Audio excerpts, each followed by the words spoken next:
s'enlève, ça s'arrête. Donc l'idée c'est que les ambulanciers mettent leur matière dans ce chariot et ce chariot les suivrait automatiquement dans leurs interventions avec un dossard qui serait dans leur dos. Là donc j'ai une mallette de couleur rouge et il y a une petite caméra à l'avant du chariot qui détecte les couleurs. Et par toute une phase de programmation, en fait, on a fait un programme qui va dire dès que la caméra détecte cette couleur, le chariot va la suivre. Donc tout simplement, dès que je mets la couleur en face, la caméra il avance tout droit et dès que je vais me décaler, le programme va faire qu'une roue ou l'autre va s'arrêter.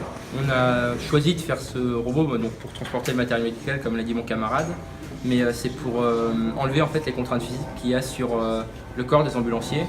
Parce qu'imaginons, ils sont en intervention, ils sont pas à 1 kilomètre parce que l'ambulance ne pouvait pas se rapprocher. Donc ils doivent transporter leurs 70 kg de matériel sur le dos, courir chercher le patient et revenir avec lui sur le brancard, plus ces 70 kg de matériel. Donc c'est contraignant pour eux, ça leur apporte des contraintes physiques, donc un mal au dos, un mal aux articulations. Et c'est dangereux pour le patient parce que l'intervention dure plus longtemps. Alors qu'avec le projet, ils auraient plus besoin de transporter le matériel, donc ils iraient beaucoup plus vite, ils auraient plus besoin de transporter le patient et le robot va les suivre automatiquement.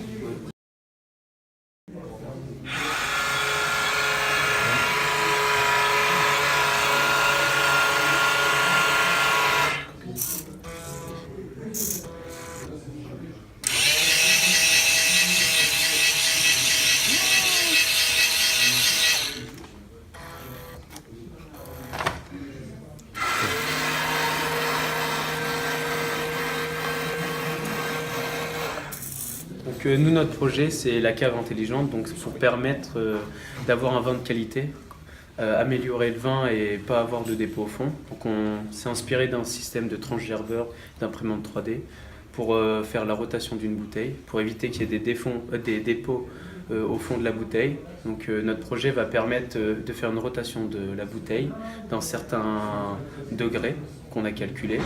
Donc comme ça évite le dépôt de la bouteille et on peut répéter cette étape sur plusieurs bouteilles avec un programme qu'on a réalisé.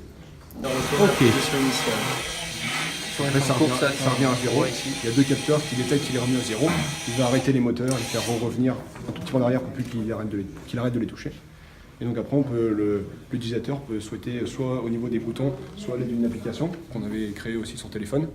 Pour lui, il peut choisir de tourner une autre bouteille à la suite, ou après de choisir de tourner 3 bouteilles en une colonne, ou en rangée, ou en diagonale, comme il le souhaite.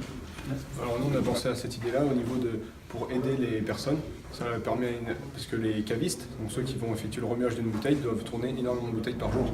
Alors que cette machine va pouvoir, après avec des améliorations dans le futur, pouvoir remplacer entre guillemets le caviste dans ce boulot-là et qui va pouvoir effectuer d'autres tâches en contrepartie. Donc ça va lui faciliter son boulot à effectuer le remuage des bouteilles, tourner chaque bouteille au fur et à mesure.